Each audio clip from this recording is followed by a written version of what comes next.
I always thought that my father took a long chance, but somebody had to take it, and certainly I was the one least likely to be suspected.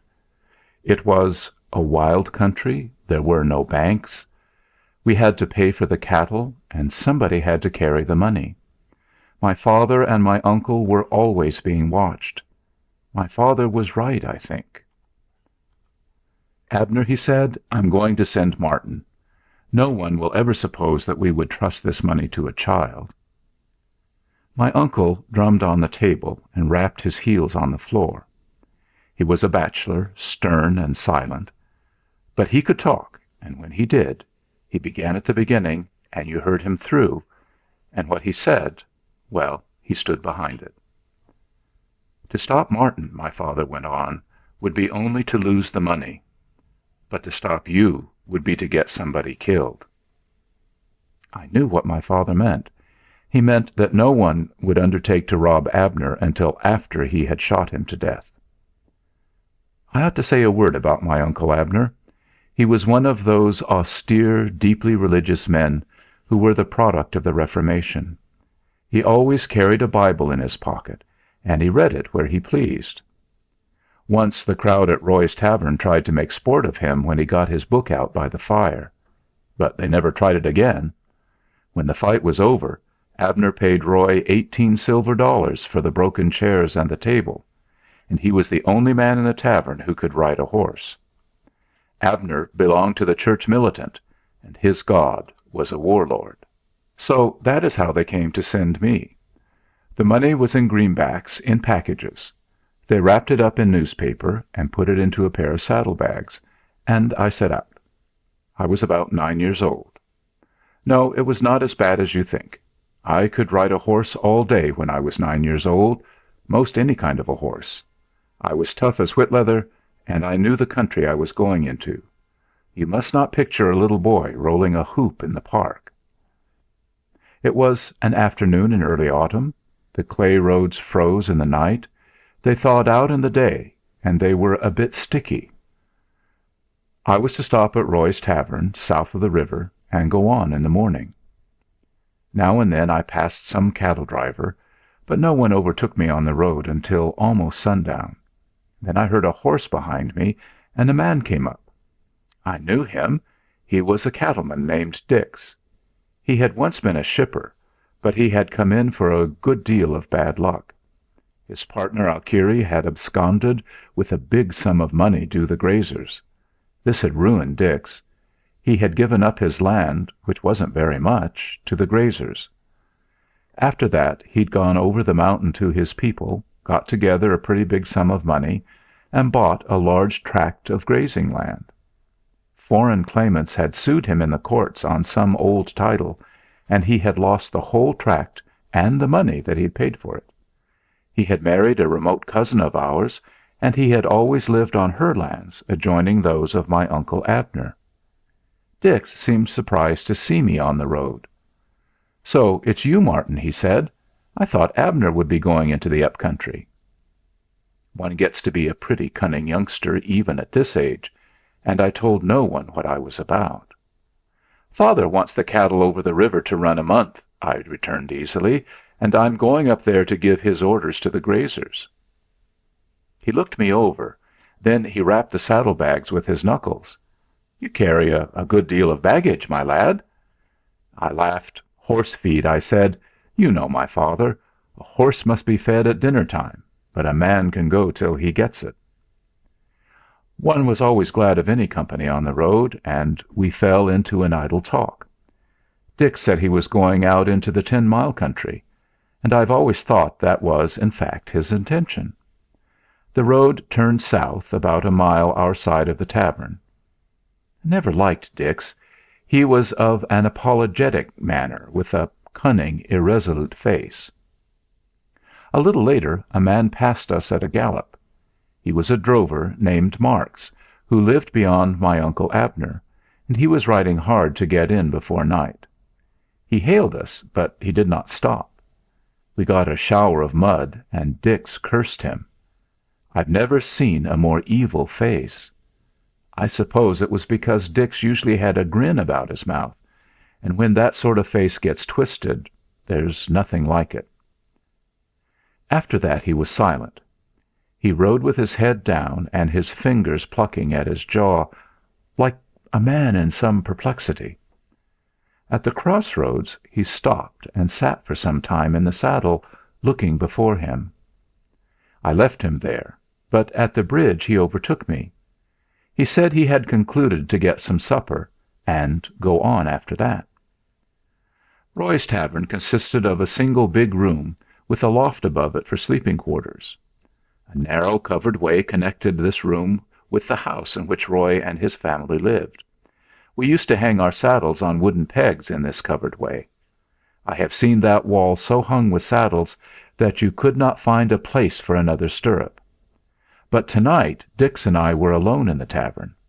He looked cunningly at me when I took the saddle bags with me into the big room, and when I went with them up the ladder into the loft. But he said nothing; in fact, he had scarcely spoken. It was cold. The road had begun to freeze when we got in. Roy had lighted a big fire. I left Dix before it. I did not take off my clothes, because Roy's beds were mattresses of wheat straw covered with heifer skins, good enough for summer, but pretty cold on such a night, even with the heavy hand-woven coverlet in big white and black checks. I put the saddlebags under my head and lay down. I went at once to sleep, but I suddenly awaked. I thought there was a candle in the loft, but it was a gleam of light from the fire below, shining through a crack in the floor. I lay and watched it, the coverlet pulled up to my chin. Then I began to wonder why the fire burned so brightly. Dix ought to be on his way some time, and it was a custom for the last man to rake out the fire. There was not a sound. The light streamed steadily through the crack. Presently it occurred to me that Dix had forgotten the fire, and that I ought to go down and rake it out. Roy always warned us about the fire when he went to bed. I got up, wrapped the great coverlet around me, went over to the gleam of light, and looked down through the crack in the floor. I had to lie out at full length to get my eye against the board. The hickory logs had turned to great embers, and glowed like a furnace of red coals. Before this fire stood Dix. He was holding out his hands and turning himself about as though he were cold to the marrow. But with all that chill upon him, when the man's face came into the light, I saw it covered with a sprinkling of sweat. I shall carry the memory of that face. The grin was there at the mouth, but it was pulled about. The eyelids were drawn in, the teeth were clamped together. I have seen a dog poisoned with strychnine look like that. I lay there and watched the thing. It was as though something potent and evil dwelling within the man were in travail to reform his face upon its image. You cannot realize how that devilish labor held me. The face worked as though it were some plastic stuff, and the sweat oozed through. And all the time the man was cold, and he was crowding into the fire and turning himself about and putting out his hands. And it was as though the heat would no more enter in and warm him than it would enter in and warm the ice. It seemed to scorch him and leave him cold, and he was fearfully and desperately cold. I could smell the singe of the fire on him, but it had no power against this diabolic chill. I began myself to shiver, although I had the heavy coverlet wrapped around me. The thing was a fascinating horror. I seemed to be looking down into the chamber of some abominable maternity. The room was filled with the steady red light of the fire. Not a shadow moved in it, and there was silence.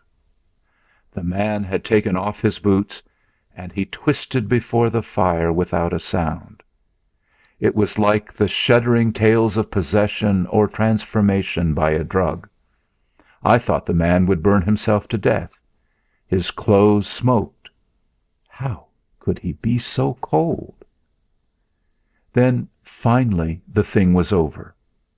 I did not see it, for his face was in the fire. But suddenly he grew composed, and stepped back into the room. I tell you, I was afraid to look. I do not know what thing I expected to see there, but I did not think it would be Dix. Well, it was Dix, but not the Dix that any of us knew. There was a certain apology, a certain indecision, a certain servility in that other Dix, and these things showed about his face. But there was none of these weaknesses in this man.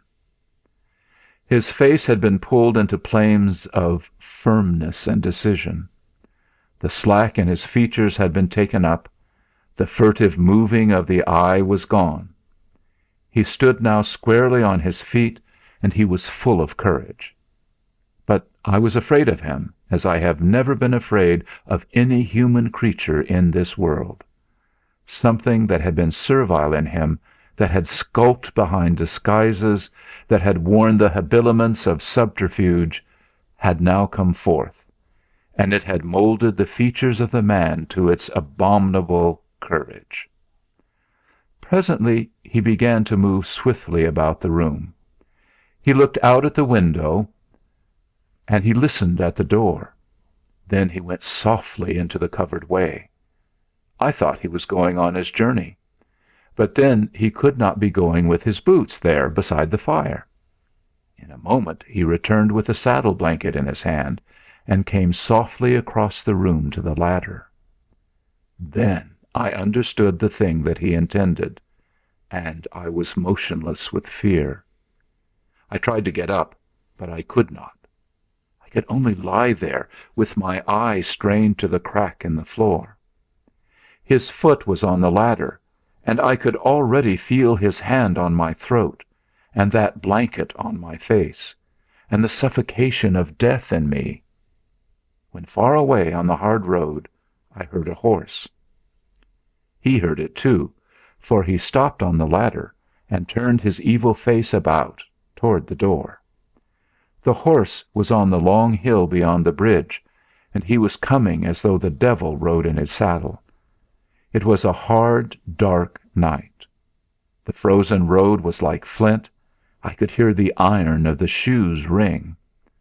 Whoever rode that horse rode for his life, or for something more than his life.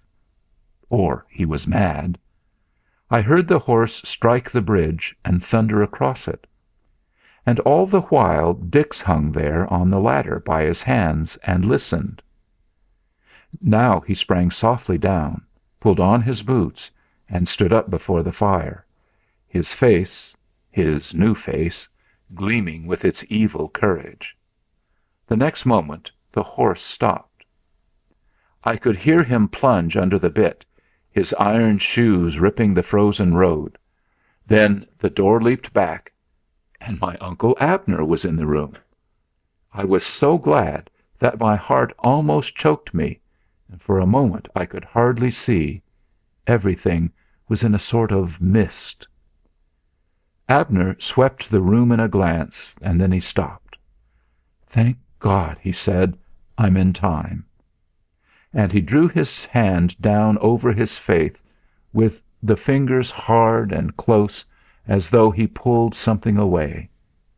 "In time for what?" said Dix. Abner looked him over, and I could see the muscles of his big shoulders stiffen as he looked. And again he looked him over. Then he spoke, and his voice was strange. "Dix," he said, "is it you?" "Who would it be but me?" said Dix. "It might be the devil," said Abner. "Do you know what your face looks like?" "No matter what it looks like," said Dix. "And so," said Abner, "we have got courage with this new face." Dix threw up his head. "Now look here, Abner," he said, "I've had about enough of your big manner. You ride a horse to death, and you come plunging in here. What the devil's wrong with you?" "There's nothing wrong with me," replied Abner. and his voice was low. "But there's something damnably wrong with you, Dix." "Ah, the devil take you!" said Dix, and I saw him measure Abner with his eye. It was not fear that held him back. Fear was gone out of the creature. I think it was a kind of prudence. Abner's eyes kindled, but his voice remained low and steady. "Those are big words," he said. "Well," said Dix, "get out of the door, then, and let me pass." "Not just yet," said Abner. "I have something to say to you." "Say it, then," cried Dix, "and get out of the door." "Why hurry?" said Abner. "It's a long time until daylight, and I have a good deal to say." "You'll not say it to me," said Dix. "I've got a trip to make tonight. Get out of the door." Abner did not move.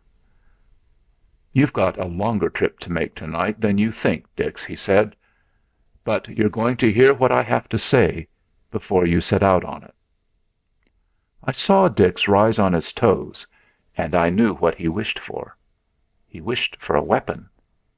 And he wished for the bulk of bone and muscle that would have a chance against Abner. But he had neither the one nor the other. And he stood there on his toes and began to curse, low, vicious, withering oaths that were like the swish of a knife. Abner was looking at the man with a curious interest. "It is strange," he said, as though speaking to himself, "but it explains the thing. While one is the servant of neither, one has the courage of neither. But when he finally makes his choice, he gets what his master has to give him." And then he spoke to Dix. "Sit down," he said, and it was in that deep, level voice that Abner used when he was standing close behind his words. Every man in the hills knew that voice. One had only a moment to decide after he heard it. Dix knew that, and yet for one instant he hung there on his toes, his eyes shimmering like a weasel's, his mouth twisting. He was not afraid. If he had had the ghost of a chance against Abner, he would have taken it. But he knew he had not, and with an oath he threw the saddle blanket into a corner and sat down by the fire. Abner came away from the door then. He took off his greatcoat. He put a log on the fire, and he sat down across the hearth from Dix. The new hickory sprang crackling into flames. For a good while there was silence. The two men sat at either end of the hearth without a word. Abner seemed to have fallen into a study of the man before him. Finally he spoke. "Dix," he said, "do you believe in the providence of God?" Dix flung up his head. "Abner," he cried, "if you're going to talk nonsense, I promise you upon my oath that I will not stay to listen." Abner did not at once reply. He seemed to begin now at another point. "Dix," he said, "you've had a good deal of bad luck. Perhaps you wish it put that way." "Now, Abner," he cried, "you speak the truth. I've had hell's luck." "Hell's luck you have had," replied Abner. "It is a good word. I accept it. Your partner disappeared with all the money of the grazers on the other side of the river.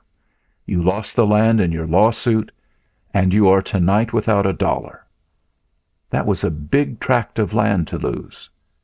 Where did you get so great a sum of money?" "I have told you 100 times," replied Dix. "I got it from my people over the mountains. You know where I got it." "Yes," said Abner, "I know where you got it, Dix. And I know another thing.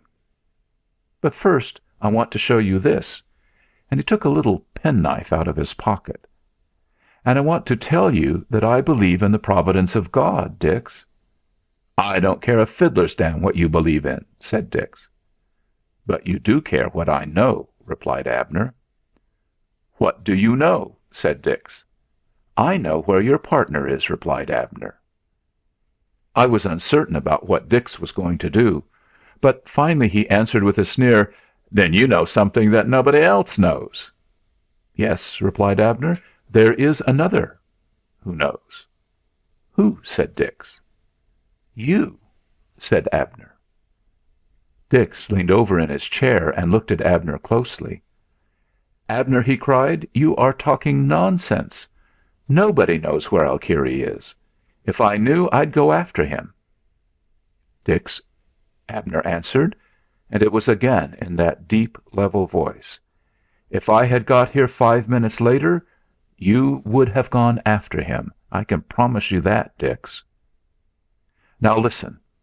I was in the up country when I got your word about the partnership, and I was on my way back when at Big Run I broke a stirrup leather.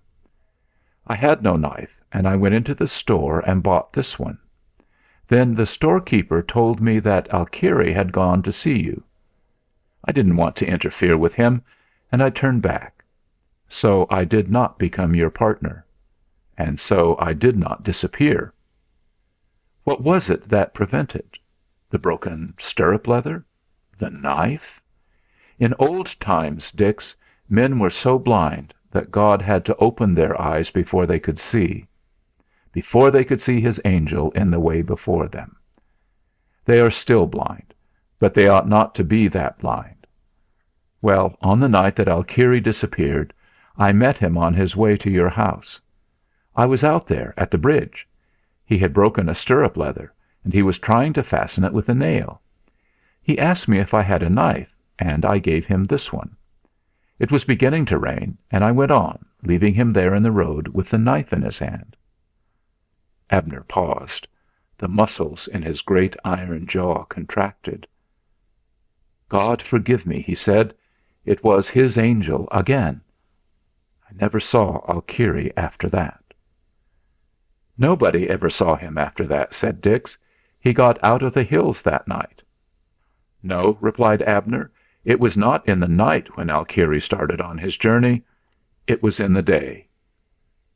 "Abner," said Dix, "you talk like a fool. If Alkiri had travelled the road in the day, somebody would have seen him." "Nobody could see him on the road he travelled," replied Abner. "What road?" said Dix. "Dix," replied Abner, "you will learn that soon enough." Abner looked hard at the man. "You saw Alkiri when he started on his journey," he continued, "but did you see who it was that went with him?" "Nobody went with him," replied Dix. "Alkiri rode alone." "Not alone," said Abner. "There was another." "I didn't see him," said Dix. "And yet," continued Abner, "you made Alkiri go with him." I saw cunning enter Dix's face. He was puzzled, but he thought Abner off the scent. "And I made Alkiri go with somebody, did I? Well, who was it? Did you see him?" "Nobody ever saw him." "He must be a stranger." "No," replied Abner. "He rode the hills before we came into them." "Indeed," said Dix. "And what kind of a horse did he ride?" "White," said Abner. Dix got some inkling of what Abner meant now, and his face grew livid. "What are you driving at?" he cried. "You sit there beating around the bush. If you know anything, say it out. Let's hear it. What is it?"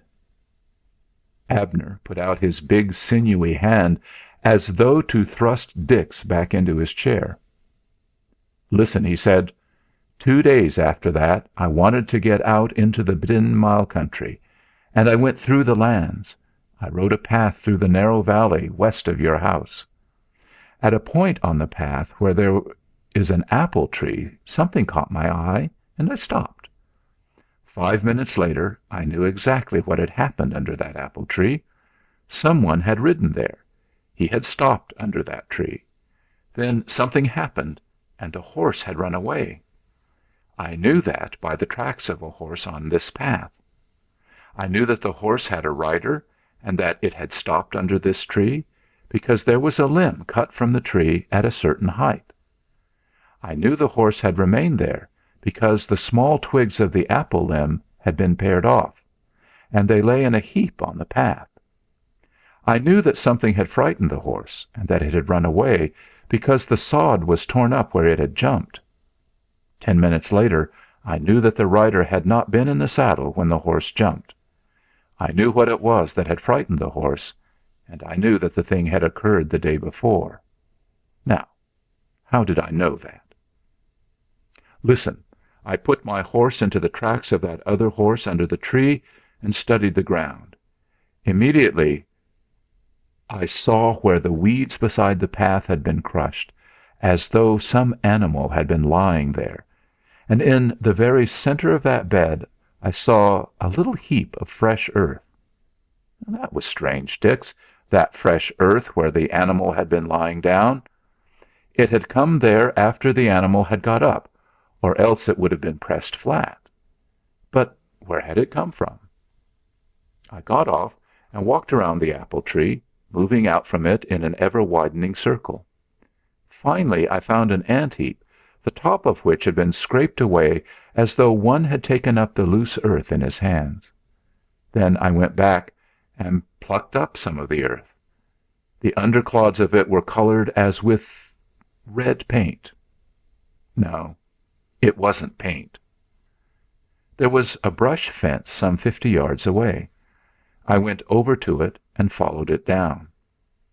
Opposite the apple tree, the weeds were again crushed as though some animal had lain there.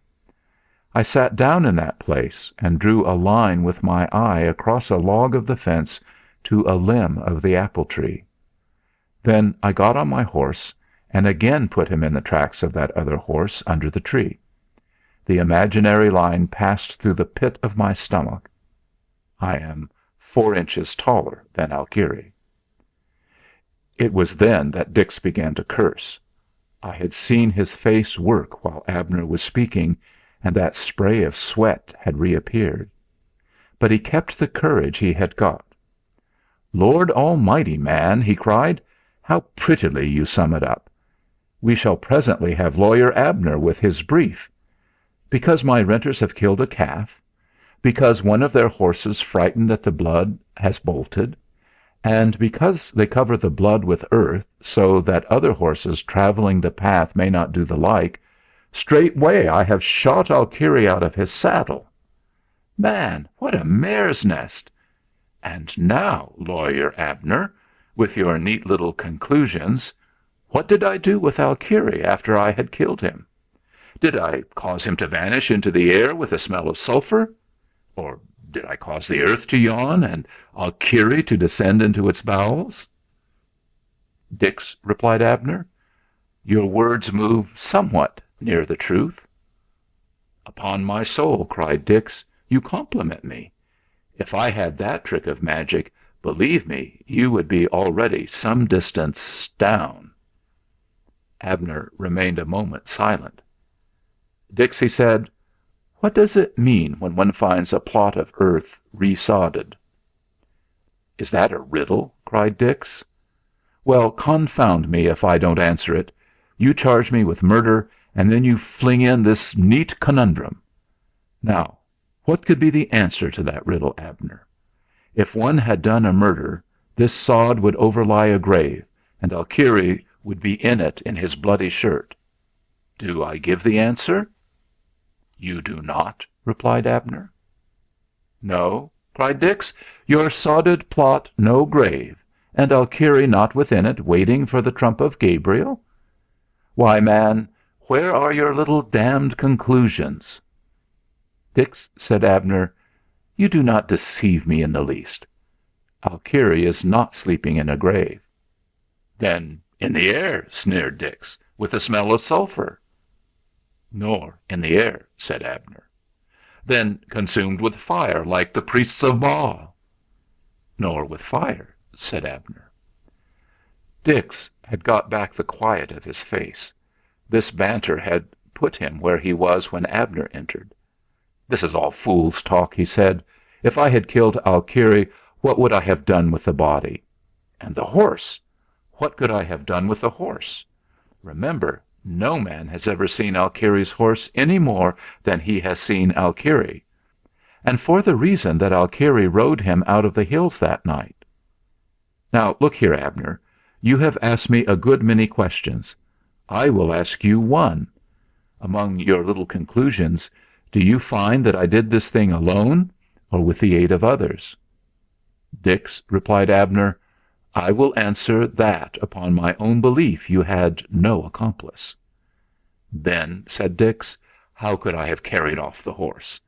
Alkiri I might carry, but his horse weighed 1,300 pounds." "Dix," said Abner, "no man helped you do this thing, but there were men who helped you to conceal it." "And now," cried Dix, "the man is going mad. Who could I trust with such work, I ask you? Have I a renter who would not tell it when he moved on to another's land, or when he got a quart of cider in him? Where are the men who helped me?" "Dix," said Abner, "they have been dead these 50 years." I heard Dix laugh then, and his evil face lighted as though a candle were behind it, and in truth I had thought he had got Abner silenced. "In the name of Heaven," he cried, "with such proofs it is a wonder that you did not have me hanged." "And hanged you should have been," said Abner. "Well," cried Dix, "go and tell the sheriff, and mind you lay before him those neat little conclusions. How from a horse track, and the place where a calf was butchered, you have reasoned on Alkiri's murder, and to conceal the body and the horse you have reasoned on the aid of men who were rotting in their graves when I was born. And see how he will receive you." Abner gave no attention to the man's flippant speech.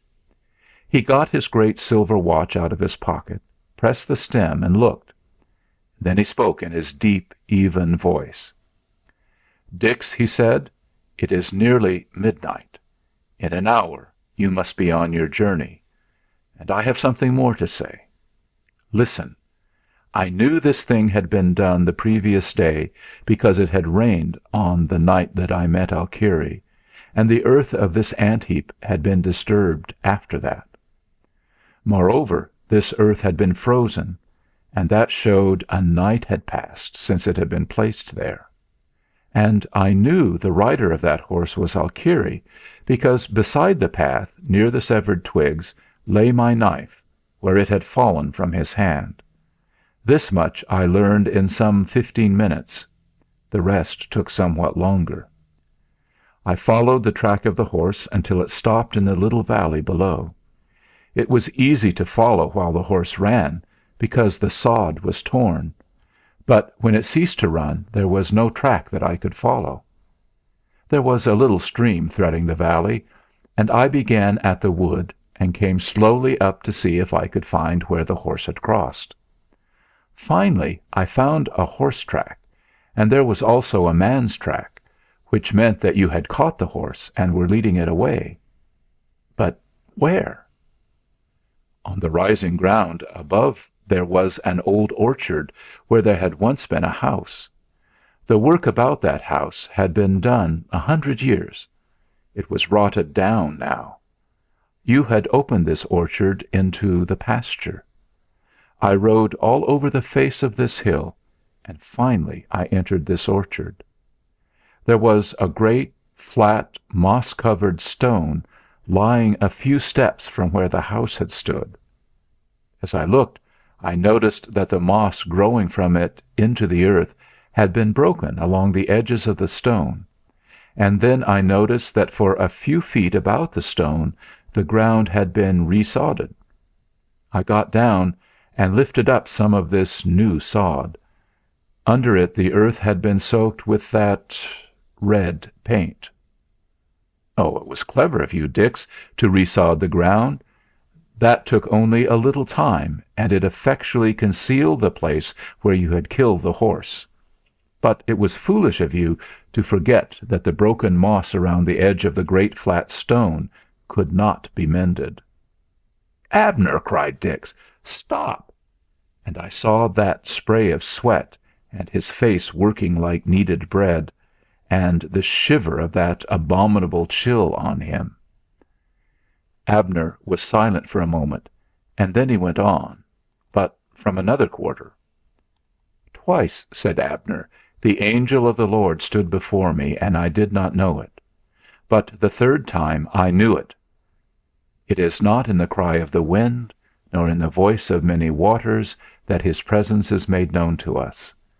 That man in Israel had only the sign that the beast under him would not go on.